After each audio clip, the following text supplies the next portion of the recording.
Le mur d'Octave Mirbeau. Le père Rivoli a un mur.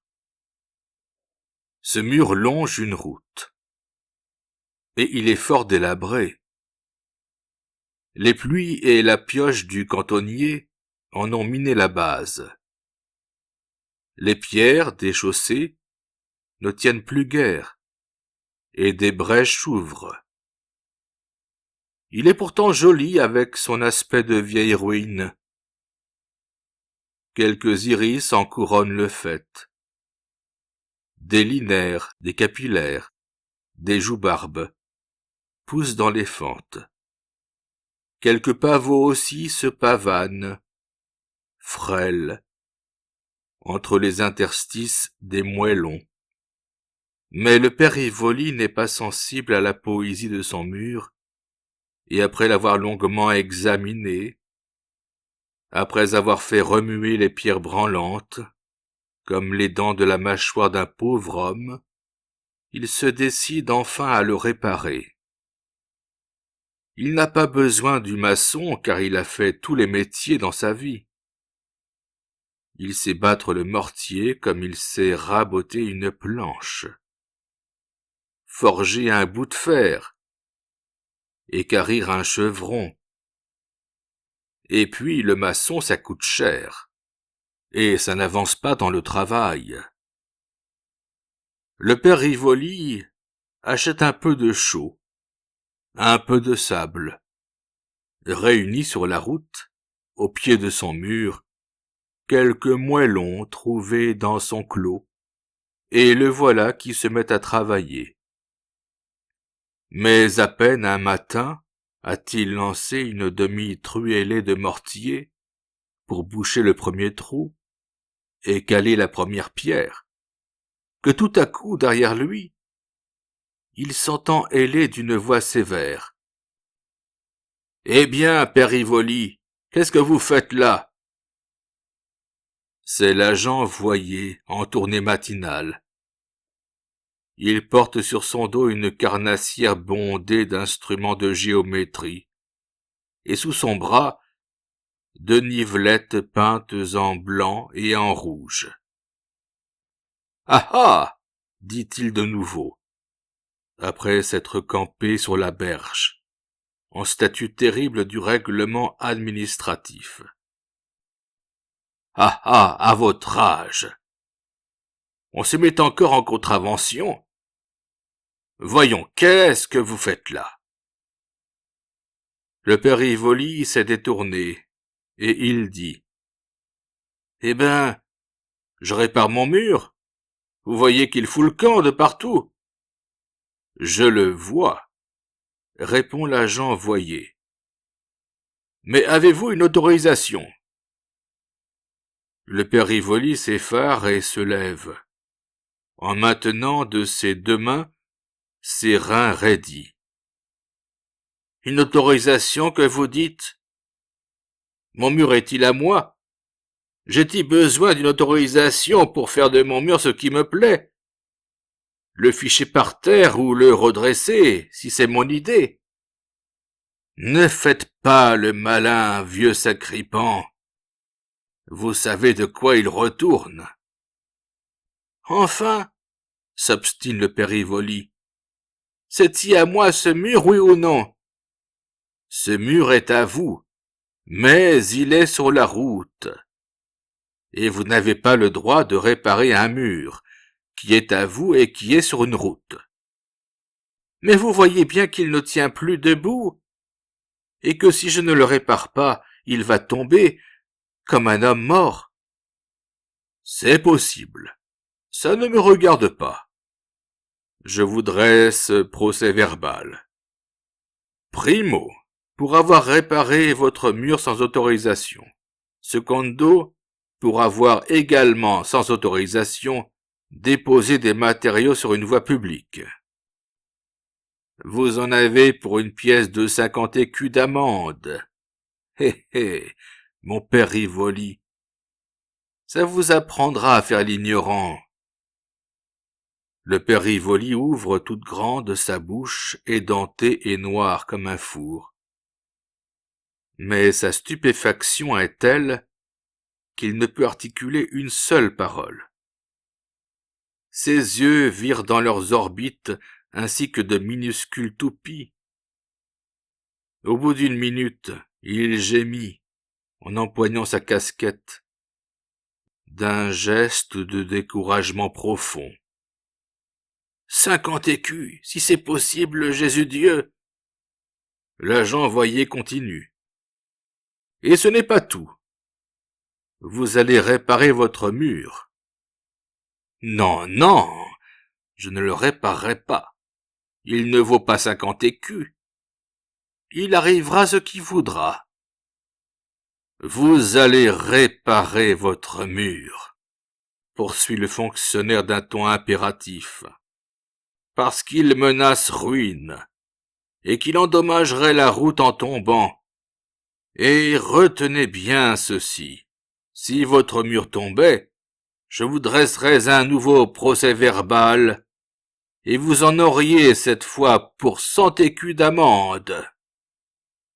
Le père Rivoli s'affole. Pour 100 écus? Ah, malheur! Dans quel temps est-ce que je vis? Mais auparavant, écoutez-moi bien. Vous allez sur du papier timbré de 12 sous. Demandez au préfet une autorisation. Je sais point écrire. Ce n'est point mon affaire. Enfin voilà, j'ai l'œil. Le père Rivoli rentre chez lui. Il ne sait quelle résolution prendre. Mais il sait aussi que l'administration ne badine pas avec les pauvres gens. S'il répare son mur, c'est 50 écus d'amende.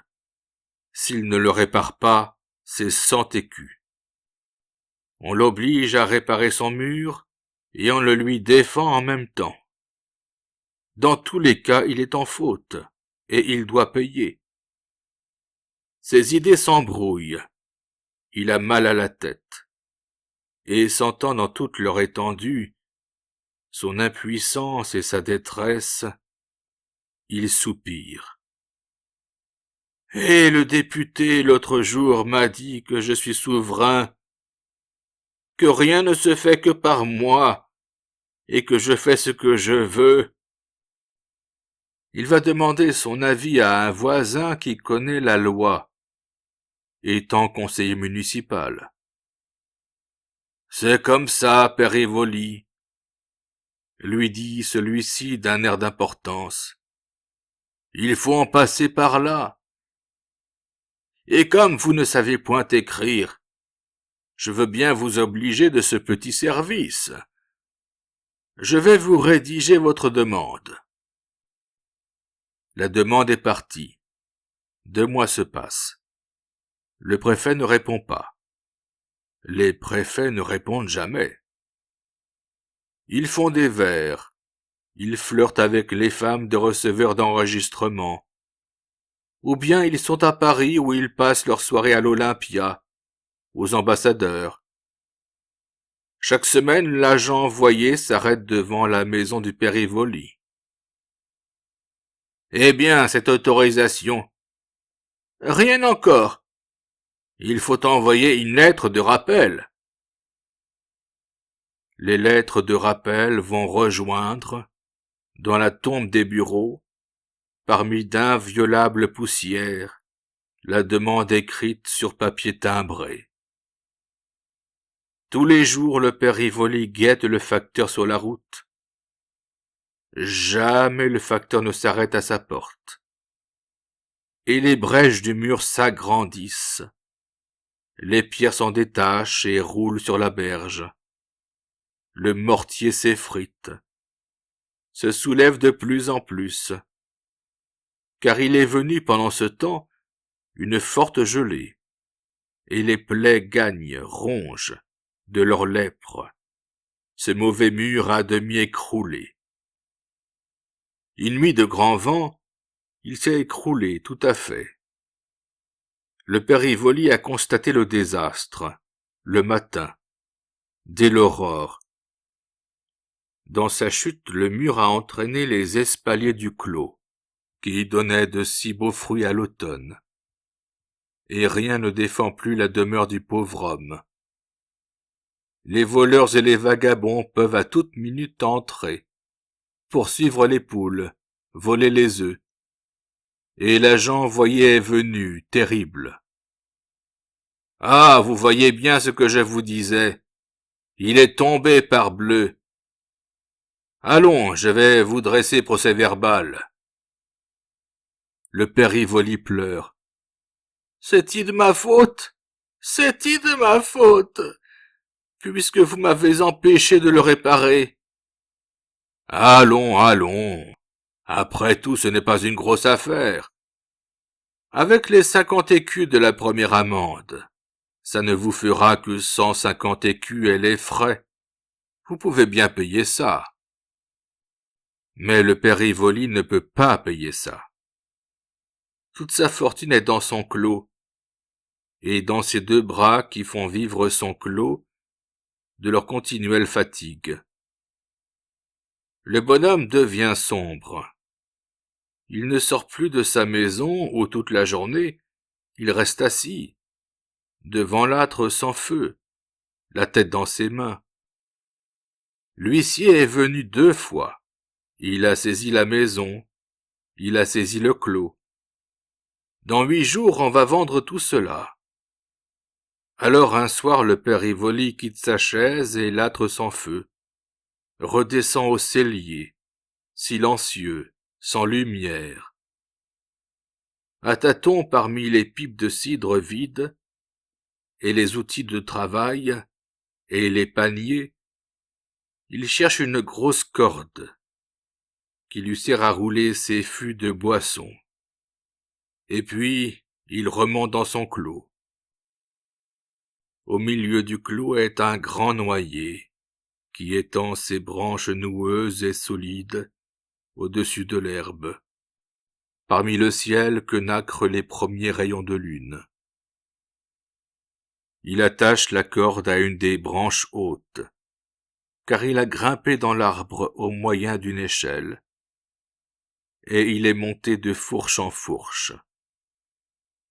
Puis il noue la corde autour de son cou, et se laisse tomber d'un bloc dans le vide. La corde en glissant a crié sur la branche. La branche a fait entendre un léger craquement.